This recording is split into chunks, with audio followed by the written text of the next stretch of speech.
नमस्कार मित्रों, साथियों, प्यारे बच्चों, अभिवादन स्वीकार करिएगा राजस्थान से हिंदी शिक्षक चंद्रभान सिंह हाड़ा का। विवेचना में आज आपके लिए लेकर आया हूं अंतरा भाग 2 क्लास 12 हिंदी साहित्य के विद्यार्थियों के लिए अध्याय 1 जयशंकर प्रसाद से दूसरा गीत कार्नेलिया का गीत, जो कि जयशंकर प्रसाद के प्रसिद्ध नाटक चंद्रगुप्त का एक हिस्सा है। इसकी पृष्ठभूमि या इसकी प्रस्तावना के रूप में हम इस तरह से देख सकते हैं। कार्नेलिया है, वो एक गीत गा रही है। अब वो स्थिति कहां पर है कि सिकंदर का सेनापति सेल्यूकस है और ये सेल्यूकस की बेटी है, जो कि सिंधु नदी के किनारे ग्रीक शिविर के पास एक वृक्ष के नीचे बैठी हुई है और वहां पर वो भारतीय प्राकृतिक सौंदर्य और इस भारत की आबोहवा की स्निग्धता से प्रभावित होकर भारतीय संगीत का पाठ दोहराते हुए और भारत की विशेषताओं को आत्मसात करते हुए जिसे उसे अपनापन लगता है, उसे ये लगता है कि जहां के लिए मैं चली थी आज वो भूमि मुझे मिल गई है, ये मुझे अपनापन लिए हुए सरजमीन लगती है और वो इस भारत भूमि की दिव्यता से प्रभावित होकर एक आत्मविभोर करने वाला भारतीय विशेषताओं, भारत भूमि की विशेषताओं, यहाँ की सभ्यता और संस्कृति की योग्यताओं को समेटते हुए एक बहुत ही प्रभावकारी हृदय स्पर्शी गीत गाती है, जो कि आपकी पाठ्य पुस्तक में संकलित किया गया है। तो आइएगा उसकी सटीक व्याख्याओं को देखने का हम प्रयास करते हैं। दूसरी कविता है कार्नेलिया का गीत। इसका जो पहले वाला पार्ट था उसमें मैंने देवसेना का गीत जो था वो आपके बीच स्पष्ट किया। इस पार्ट में हम जयशंकर प्रसाद पार्ट से दूसरा गीत आपके लिए देख रहे हैं। दूसरी कविता है कार्नेलिया का गीत। तो पहले इसके तथ्यात्मक जानकारियां देख लें आप इससे संबंधित। ये जो है वो प्रसाद के चंद्रगुप्त नाटक का एक प्रसिद्ध गीत है। आपको संदर्भ और प्रसंग लिखने में यह मदद करेगी जानकारियां, इसलिए आप देखें। कार्नेलिया जो है, जो ये गीत गा रही है, वो सिकंदर के सेनापति सेल्यूकस की बेटी है। सिंधु के किनारे, सिंधु नदी के किनारे ग्रीक शिविर के पास वृक्ष के नीचे बैठी हुई है। जिस समय ये गीत का वातावरण निर्माण हो रहा है नाटक के लिए, तो ये एक तरीके से रंगमंच बन रहा है। आप देख सकते हैं कि उसको कहां चित्रित किया जा रहा है कि सिंधु नदी के किनारे ग्रीक शिविर के पास वृक्ष के नीचे वो बैठी हुई है। कहती है, सिंधु का ये जो मनोहर तट है जैसी मेरी आंखों के सामने एक नया चित्रपट उपस्थित कर रहा है। इस वातावरण से धीरे धीरे उठती हुई प्रशांत स्निग्धता जैसे हृदय में घुस रही है। लंबी यात्रा करके जैसे मैं वहीं पहुंच गई हूं जहां के लिए चली थी। आगे देखिएगा।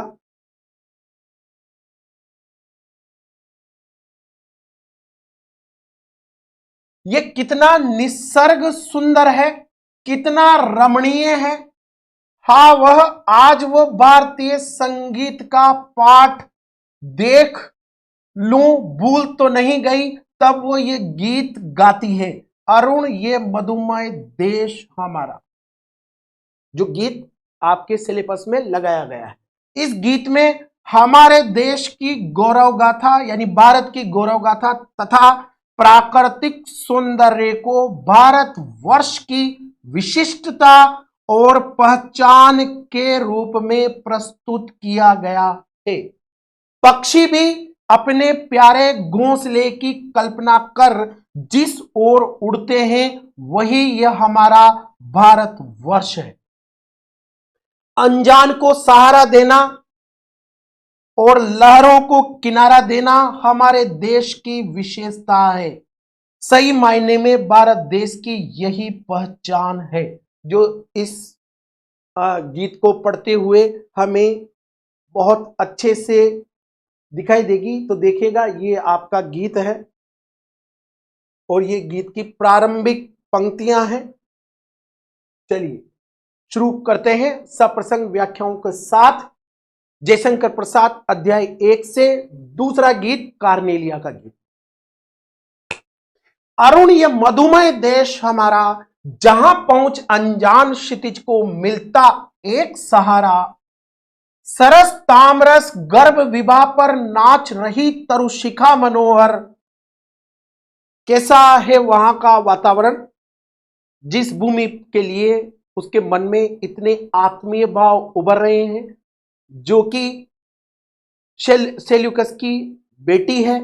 छिटका जीवन हरियाली पर मंगल कुमकुम सारा, लघु सुर धनु से पंख पसारे, शीतल मलय समीर सहारे, उड़ते खग जिस ओर मुंह किए, समझ नीड़ निज प्यारा। बरसाती आंखों के बादल, यहां के व्यक्तियों की विशेषता, बरसाती आंखों के बादल बनते जहां भरे करुणा जल, लहरें टकराती अनंत की पाकर जाह किनारा। और हेम कुंभले उषा सवेरे, बढ़ती डुलकाती सुख मेरे, मदिर ऊंगते रहते जब जगकर रजनी भर तारा। इस तरह से ये गीत है। अब इस गीत का पहले संदर्भ देख लें आप। संदर्भ कैसे लिखेंगे तो देखिए, प्रस्तुत गीत छायावादी कवि जयशंकर प्रसाद की कालजयी नाट्य कृति चंद्रगुप्त से लेकर हमारी पाठ्य पुस्तक अंतरा भाग 2 में संकलित किया गया है। तो इसमें दोनों तीनों बातें हो गई। लेखक कौन है, लेखक की साहित्यिक पहचान कहां है, तो ये छायावाद के प्रसिद्ध कवि है, इसलिए आप लिख सकते हैं। फिर उनकी किस रचना से यह संकलित किया गया है, तो चंद्रगुप्त ऐतिहासिक नाटक से ये जो विषय वस्तु है ली गई है। और कहां लगाई गई है, हमारी पाठ्य पुस्तक अंतरा भाग 2 में अध्याय 1 में यह संकलित किया गया है और उक्त पंक्तियां वहां से उद्धृत है। तो ये तो हुआ संदर्भ।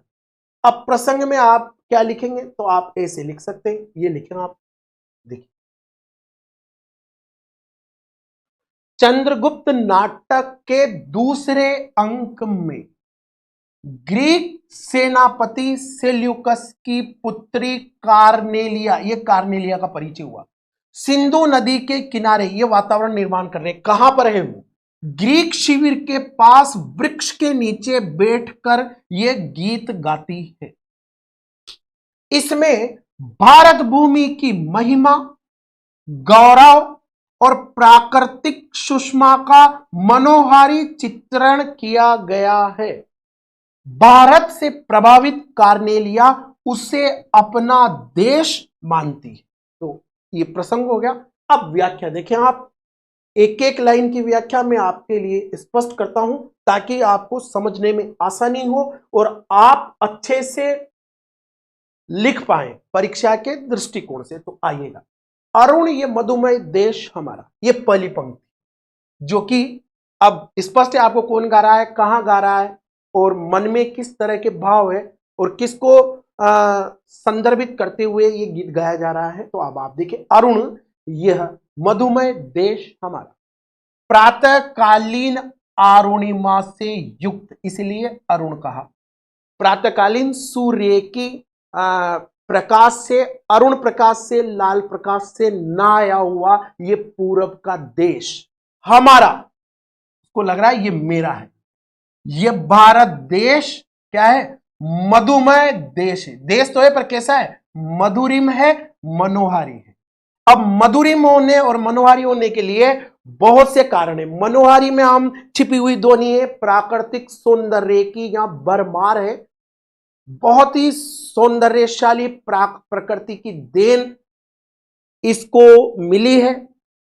और मधुरिम यहां की सभ्यता और संस्कृति से वो प्रभावित है, इसलिए वो मधुरिम मनोहारी कर रही है।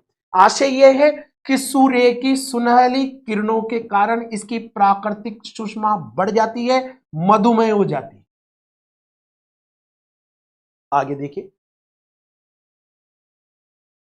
कुछ बात एक स्पष्ट कर देता हूं। कार्नेलिया मधुमय देश हमारा, हमारा संबोधन कर रही हो तो कार्नेलिया द्वारा भारत को हमारा कहना अटपटा सा लगता है वैसे तो, परंतु वो भारत पर मोहित थी इसलिए उसने अपनापन जताया है इस शब्द से। आगे देखिए, अब जो मधुमेह है उसका एक कारण मनोहारी है और मधुमेह है, इन दोनों को लेकर हम पूरी व्याख्या करेंगे। तो पहले मधुमेह को देख लो आप। जहां पहुंच अनजान क्षितिज को मिलता एक सहारा, इस देश की आबोहवा में ऐसा क्या है, और इसको तो हमने हमारे संविधान की प्रस्तावना में भी बहुत अच्छे से लिखा है।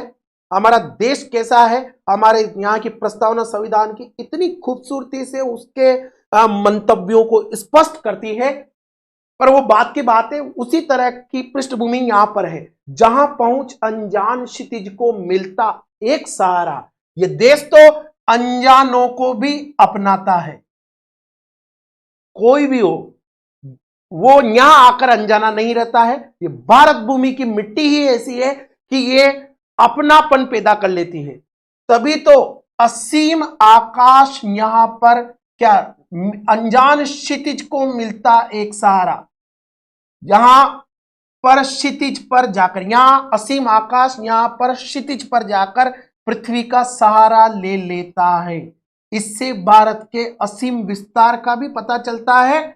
और आशय यह है कि विश्व के कोने कोने से ज्ञान पिपासु, ज्ञान की प्यास को लिए हुए जो व्यक्ति विश्व के कोने कोने से यहां के लिए आ रहे हैं, यहां आकर ज्ञान प्राप्त करते हैं। ये देश जिज्ञासुओं को सहारा देता है, अपना लेता है और अपना बना लेता है। उन्हें यहां अवलंब का सहारा या आभास होता है। ये इस देश की अपनी एक विशेषता है। आगे देखिए अगली पंक्ति। अब ये मनोहारी की तरफ अपना अर्थ खोलती है। सरस तामरस गर्भ विवाह पर नाच रही तरुशिखा मनोहर। यहां पर क्या हो रहा है, वृक्षों की शाखाओं से छनकर जब सूर्य की किरणें कमलों पर अपनी कांति बिखेरती है तो ऐसा प्रतीत होता है मानो वे पुष्पों पर नृत्य कर रही हो, नाच रही हो। तरुशिखा पर क्या हो रहा है, वृक्ष वे पुष्पों पर नृत्य कर रही हो और ऐसा लगता है मानो, यानी वृक्षों की शाखाओं से जब सूर्य की किरणें कमलों पर अपनी कांति बिखेरती है ऐसा प्रतीत होता है मानो वो पुष्पों पर नृत्य कर रही हो। इस देश में प्रातःकालीन सूर्य वृक्षों की फुनगियों की हरियाली पर अपनी लालिमा बिखेरता है। यह सूर्योदय का देश, पूरब का देश बहुत ही खूबसूरत है। फिर यहां पर इसी बात को अगली पंक्तियों में खोला जा रहा है और ऐसा लग रहा है कि छिटका जीवन हरियाली पर मंगल कुमकुम सारा। जीवन की हरियाली पर यहां जो चारों ओर जीवन एक जीवंतता दिखाई देती है, एक सजीवता दिखाई देती है। भांति भांति के रंग, भांति भांति के त्योहार, भांति भांति का खान पान, भांति भांति का रहन सहन जो दिखाई देता है, उस पर लगता है कि उस सूर्य की लालिमा ने मांगलिक कुमकुम बिखेर दिया हो चारों ओर। फिर आप देखिएगा आगे क्या दिखाई दे रहा है।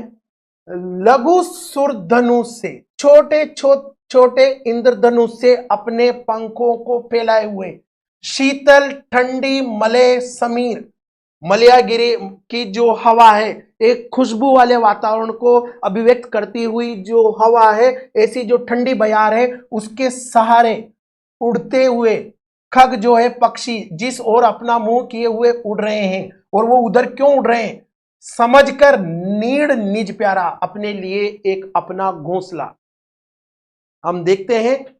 और वैसे तो देखा साइबेरियन क्रेन जहां के लिए कहां से आ रहे हैं, हजारों किलोमीटर की यात्रा तय करते हुए जो यहां तक आते हैं। वैसे ये तो एक सामान्य बात है, पर इसमें छिपी हुई दुनिया बहुत अलग है।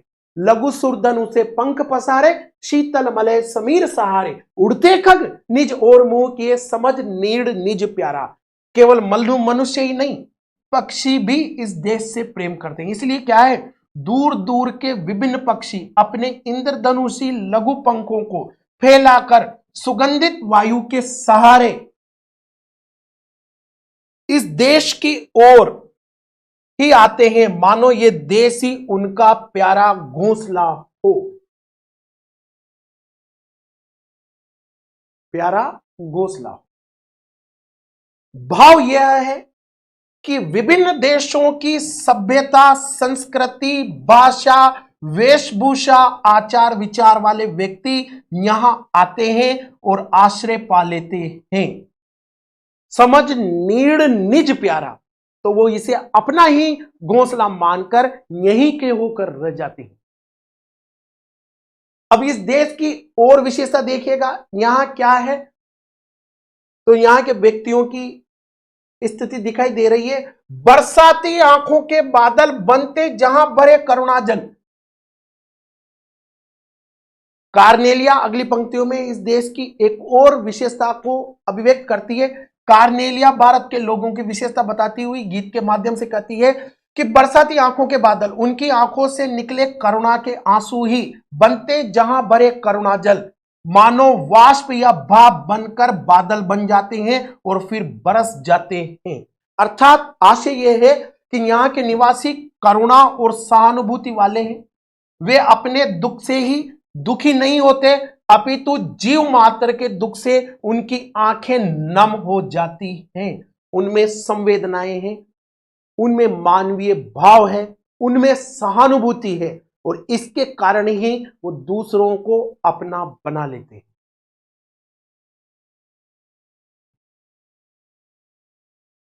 फिर देखिएगा, यह भारत के एक लंबे विस्तार को अभिव्यक्त करती हुई कार्नेलिया की अगली पंक्ति भारत की लंबी तटरेखा को भी ये रिप्रेजेंट करती है। लहरें टकराती अनंत की पाकर जहां किनारा, ये वह देश है जहां अनंत सागर से आने वाली लहरें किनारा पाकर शांत हो जाती है। अर्थात दूर देशों से आने वाले व्याकुल प्राणी यहां शांति का अनुभव करते हैं। यह देश दुखियों को शांति प्रदान करने वाला है। ऐसा विश्व गुरु देश है मेरा। फिर आगे देखिएगा, हेम कुंभले उषा सवेरे, भरती ढुलकाती सुख मेरे, कब जब मदिर ऊंघते रहते, जब जगकर रजनी भर तारा। प्रसाद जी कार्नेलिया के माध्यम से प्रातःकालीन प्राकृतिक सुषमा का वर्णन करते हुए कहते हैं कि यहां की प्रातःकालीन प्रकृति अवर्णनीय है।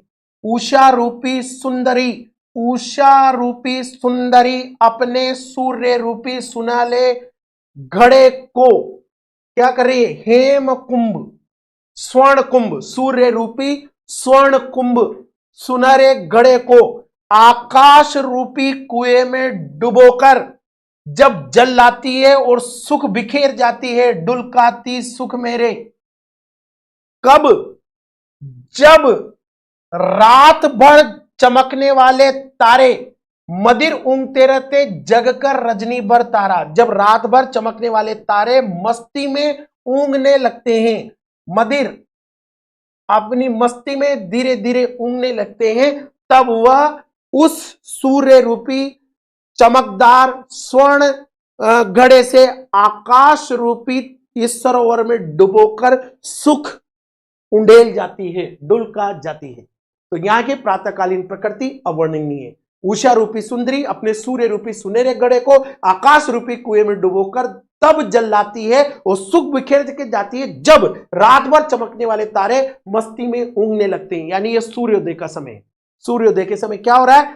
तारों की चमक कम हो रही है और सूर्य की चमक बढ़ रही है। आगे देखिए, भाव यह है कि जब सूर्योदय होता है तो तारे छिपने लगते हैं, चारों ओर सुखद अनुभूति होने लगती है। विशेष में देखें आप, भारत की गौरव गाथा और प्राकृतिक सौंदर्य का वर्णन इस गीत में है। भारत की संस्कृति की अतिथि परायणता, करुणा और सहानुभूति आदि विशेषताओं का चित्रण हुआ है। तत्सम एवं कोमलकांत पदावली युक्त लाक्षणिक भाषा का प्रयोग किया गया है। मानवीकरण, रूपक, उपमा, अनुप्रास इत्यादि अलंकारों का प्रयोग देखते ही बनता है। प्रस्तुत गीत छायावादी शैली की मनोहर रचना है।